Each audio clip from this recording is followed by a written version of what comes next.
Very good morning to all of you. कैसे हैं आप सब? आई होप कि आप सब अच्छे होंगे। And welcome to Nalanda academy. Nalanda academy में आपका बहुत बहुत स्वागत है। मैं संदीप गुप्ता आज आपके लिए लेकर आया हूँ स्टेट काउंसिल ऑफ मिनिस्टर यानी राज्य की मंत्रिपरिषद से संबंधित क्वेश्चन। और इनसे जितने भी क्वेश्चन हम डिस्कस करेंगे उसमें से हर एक क्वेश्चन से संबंधित जानकारी भी मैं आपको इसी में प्रोवाइड कराऊंगा। तो चलिए आज की हम वीडियो स्टार्ट करते हैं, जिसमें हमारा आज का पहला क्वेश्चन है कि राज्यों में शासन की कौन सी व्यवस्था को अपनाया गया है। ठीक है, राज्यों में शासन की कौन सी व्यवस्था को अपनाया गया है। आपके ऑप्शन है संसदीय व्यवस्था, अध्यक्षीय व्यवस्था। ठीक है, अध्यक्षीय व्यवस्था ये दोनों का मिश्रित रूप, या फिर इनमें से कोई नहीं। तो दोस्तों इसका सही ऑप्शन है ए, यानी हमने केंद्र के साथ साथ राज्यों में भी, यानी हमने केंद्र या संघ के साथ साथ राज्यों में भी कौन सी व्यवस्था को अपनाया? तो हमने केंद्र के साथ साथ राज्यों में भी संसदीय व्यवस्था को ही अपनाया है। ठीक है, तो यहाँ पे भी हमने केंद्र में भी संसदीय व्यवस्था और राज्य में भी संसदीय व्यवस्था, दोनों जगह एक ही व्यवस्था को अपनाया है, और वो है संसदीय व्यवस्था या पार्लियामेंट्री सिस्टम। हमने इसी को अपनाया है दोनों जगह पे, पार्लियामेंट्री सिस्टम को ही। ठीक है, चलिए अगले क्वेश्चन की ओर चलते हैं। हमारा अगला क्वेश्चन है कि राज्य सरकार में मुख्यमंत्री की सहायता करने के लिए कौन होता है? राज्य सरकार में मुख्यमंत्री की सहायता करने के लिए कौन होती है? आपके ऑप्शन है केंद्रीय मंत्रिपरिषद, राज्य मंत्रिपरिषद, दोनों, या फिर इनमें से कोई भी नहीं। तो दोस्तों मैंने आपको बताया था कि जिस तरह से जब हमने केंद्र के जैसे राज्य में भी संसदीय व्यवस्था को अपनाया है, तो जैसे केंद्र में प्रधानमंत्री की सहायता के लिए केंद्रीय मंत्रिपरिषद होती है, वैसे ही राज्य में मुख्यमंत्री की सहायता के लिए कौन होगी? राज्य मंत्रिपरिषद होगी। ठीक है, राज्य मंत्रिपरिषद होगी। राज्य में मंत्री की मुख्यमंत्री की सहायता और सलाह देने के लिए और उनके कार्यों को अच्छे तरीके से ऑपरेट करने के लिए, अच्छी तरह से इंप्लीमेंट या क्रियान्वित करने के लिए यहाँ पे एक राज्य मंत्रिपरिषद होती है। ठीक है, तो आपका बी ऑप्शन इसमें सही होगा। चलिए हम अगला क्वेश्चन देखते हैं। हमारा अगला क्वेश्चन है कि राज्य में मंत्रिपरिषद की स्थिति के बारे में किस अनुच्छेद में बतलाया गया है? ठीक है, राज्य में मंत्रिपरिषद की स्थिति के बारे में किस अनुच्छेद में बतलाया गया है? आपके ऑप्शन है अनुच्छेद 164, अनुच्छेद 165, अनुच्छेद 163 या फिर अनुच्छेद 167। तो दोस्तों इसका सही ऑप्शन है सी, यानी अनुच्छेद 163 में राज्यपाल को राज्य मंत्रिपरिषद की स्थिति के बारे में बतलाया गया है। ठीक है, कुछ सामान्य उपबंधों की चर्चा की गई, जिसमें कि क्या होगा कि राज्यपाल जो होगा उसे सहायता एवं सलाह देने के लिए मंत्रिपरिषद होगी, और कुछ अन्य चीज़ों की जांच या जांच वाच की बात इसमें की गई है। तो आप कह सकते हैं कि राज्य में मंत्रिपरिषद की स्थिति के बारे में अनुच्छेद 163 में बतलाया गया है। चलिए अगला क्वेश्चन देखते हैं। हमारा अगला क्वेश्चन है कि मंत्रियों के वेतन एवं भत्ते, मंत्रियों के वेतन भत्ते, शपथ, योग्यता, कार्यकाल, नियुक्ति आदि का वर्णन किस अनुच्छेद में है? ठीक है, आदि का वर्णन किस अनुच्छेद में है? आपके ऑप्शन है अनुच्छेद 164, अनुच्छेद 165, अनुच्छेद 166 या फिर अनुच्छेद 167। तो आपका दोस्तों इसका सही ऑप्शन है ए, अनुच्छेद 164 में मंत्रियों के संबंधित अन्य उपबंध हैं। क्या है? मंत्रियों से संबंधित अन्य उपबंध, जिसमें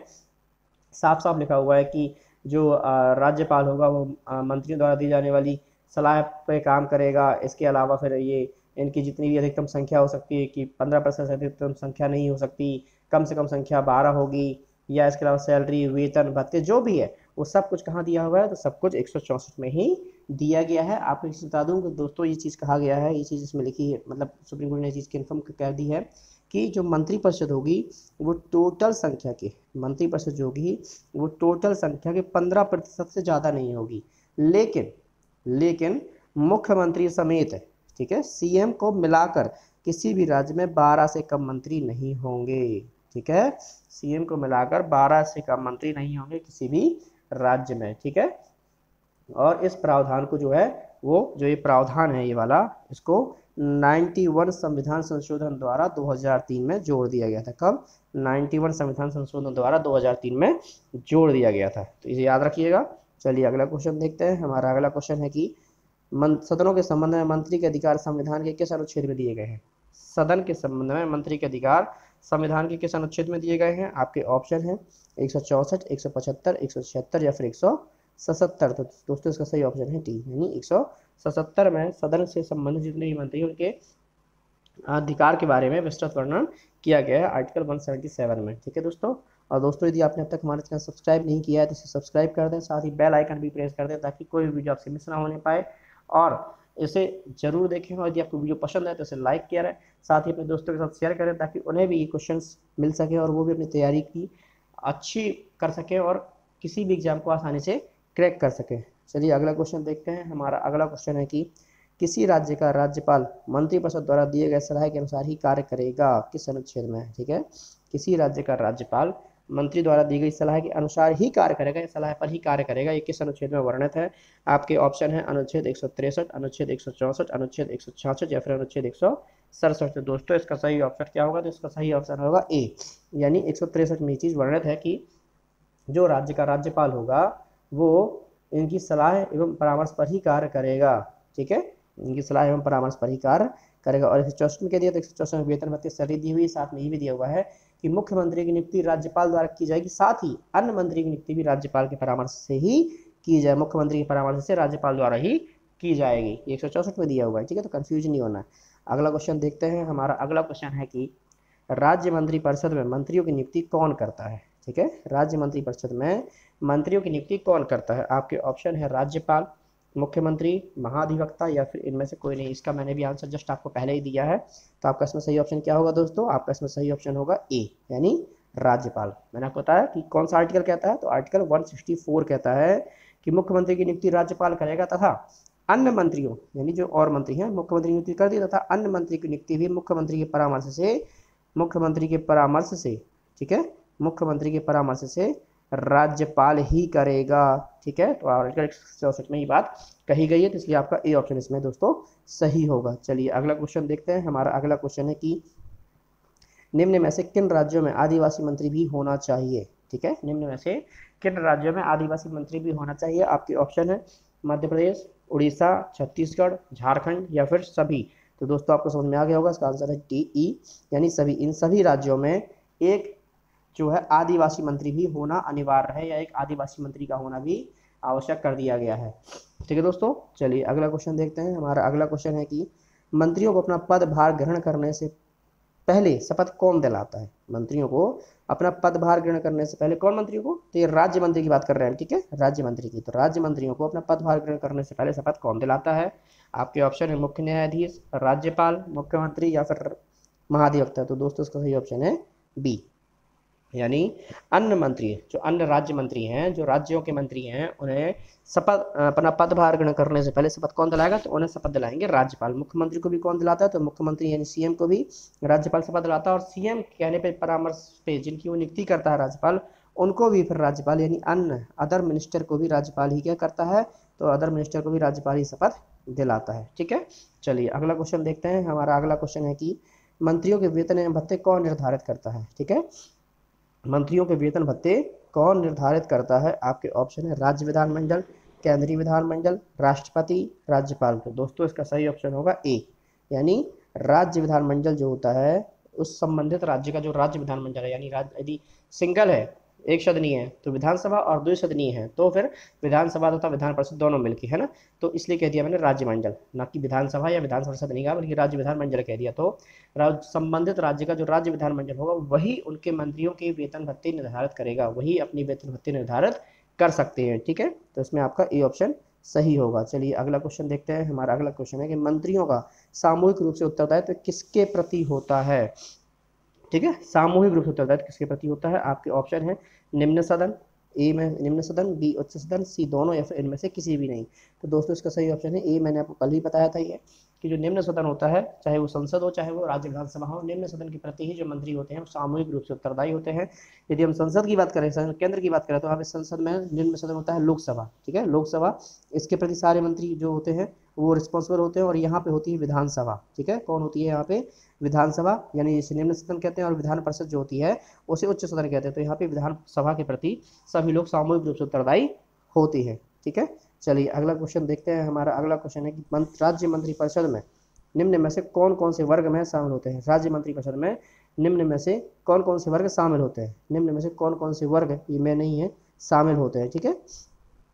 तो आपके ऑप्शन है, तो निम्न में से कौन कौन से वर्ग शामिल होते हैं। आपके ऑप्शन है कैबिनेट मंत्री, बिल्कुल होते हैं, राज्य मंत्री ये भी होते हैं, उप मंत्री ये भी होते हैं, उपयुक्त सभी। तो आपका सही ऑप्शन क्या होगा, तो आपका सही ऑप्शन होगा डी, ठीक है। तो दोस्तों यानी उपयुक्त सभी, यानी राज्य मंत्रिपरिषद में भी केंद्र की तरह ही 3 प्रकार के मंत्री होते हैं। सबसे ऊपर होते हैं कैबिनेट मंत्री, और यही मंत्री ज़्यादातर सभी निर्णयों को लेते हैं, यही मंत्री सारे महत्वपूर्ण निर्णय ये डिसीजन देते हैं मुख्यमंत्री के साथ मिलकर। जो राज्यपाल को सलाह एवं सहायता देनी होती है उसमें भी मुख्यमंत्री के साथ कैबिनेट मंत्री ही होते हैं, और यही कह सकते हो कि आप पूरे कार्यपालिका के असली उत्तरदायी होते हैं, मतलब पूरी कार्यपालिका को चलाने वाले रिस्पॉन्सिबल या अकाउंटेबिलिटी इन्हीं के पास होती है, यही पूरी कार्यपालिका को चला रहे होते हैं उस राज्य की। जैसे केंद्र में कैबिनेट होती है और वो पूरे देश के निर्णय कर रही होती है, सेम यहाँ पे पूरे राज्य के निर्णय यही कैबिनेट मंत्री मुख्यमंत्री के साथ मिलकर ले रहे होते हैं। इसके अलावा यदि किसी अन्य मंत्री की आवश्यकता पड़ती है तो उसे स्पेशली जब कॉल किया जाता है, उसे जब बुलाया जाता है, तभी वो मीटिंग में हिस्सा होता है, तभी वो मीटिंग में भाग लेता है कैबिनेट मंत्री के साथ में, अदरवाइज नहीं लेता।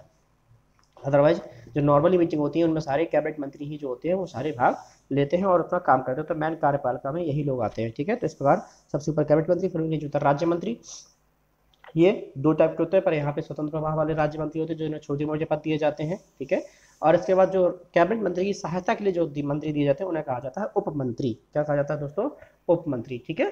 तो इस प्रकार से 3 वर्ग होते हैं मंत्रियों, कैबिनेट मंत्री, राज्य मंत्री और उप मंत्री। चलिए अगला क्वेश्चन देखते हैं। हमारा अगला क्वेश्चन है कि किस संविधान संशोधन के द्वारा छत्तीसगढ़ एवं झारखंड के लिए आदिवासी मंत्री बनाना अनिवार्य कर दिया गया था? आपके ऑप्शन है 93rd constitutional amendment, 94th constitutional amendment, 95th constitutional amendment या फिर 96 संविधान संशोधन, 96 कॉन्स्टिट्यूशनल अमेंडमेंट। तो दोस्तों इसका सही ऑप्शन है बी, यानी 94 कॉन्स्टिट्यूशनल अमेंडमेंट या 94 संविधान संशोधन 2006। कब? 94 संविधान संशोधन 2006 के द्वारा बिहार से, यानी जो हमारा बिहार राज्य था, पहले बिहार भी इसी में आता था, तो 94 संविधान संशोधन के द्वारा, अधिनियम 2006 के द्वारा बिहार राज्य का इस दायित्व से मुक्त कर दिया गया था। बिहार राज्य को इस दायित्व से मुक्त कर दिया गया और कहा कि अब आपको आदिवासी मंत्री बनाने की आवश्यकता नहीं होगी, क्योंकि और वहाँ के बिहार के जितने भी अनुसूचित क्षेत्र थे या अनुसूचित जनजातियाँ थी उनकी संख्या काफी कम हो गई थी, इसलिए अनुसूचित जनजाति की संख्या कम होने से अनुसूचित क्षेत्रों की संख्या कम कर दी गई। और जब संख्या कम कर दी गई क्षेत्रों की, तो वहाँ पे मंत्री बनाना अनिवार्य जो था उसे खत्म कर दिया गया। लेकिन इसके साथ ही झारखंड और छत्तीसगढ़ के लिए आदिवासी मंत्री बनाना अनिवार्य कर दिया गया, क्योंकि वहाँ पे इनकी संख्या या इनकी जनसंख्या जो है बढ़ गई थी, तो यहाँ पे इनके लिए बनाना कंपलसरी कर दिया गया है। किसके लिए? छत्तीसगढ़ और झारखंड। कौन से संविधान संशोधन के द्वारा? 94th कॉन्स्टिट्यूशनल अमेंडमेंट 2006 के द्वारा, ठीक है। तो ये इसका सही ऑप्शन होगा बी। अगला क्वेश्चन देखते हैं। हमारा अगला क्वेश्चन है राज्य सरकार में होते हैं क्या क्या? राज्य सरकार क्या होते हैं? मंत्रालय होते हैं, विभाग होते हैं, दोनों या फिर कोई भी नहीं? तो दोस्तों इसका सही ऑप्शन होगा वी, विभाग। यानी केंद्र में मंत्रालय होते हैं, क्या होते हैं? केंद्र में, सेंटर में मंत्रालय होते हैं, लेकिन राज्य में मंत्रालय नहीं होते, राज्य में विभाग होते हैं, ठीक है। जैसे शिक्षा मंत्री, तो शिक्षा मंत्री केंद्र में होगा, लेकिन शिक्षा विभाग, ठीक है, जो डिपार्टमेंट्स होते हैं वो राज्यों के लिए विभाग वर्ड यूज किया जाता है, और जो केंद्र है उसके लिए जो है हम वो मंत्रालय वर्ड यूज करते हैं, कि शिक्षा मंत्रालय, गृह मंत्रालय, रक्षा मंत्रालय।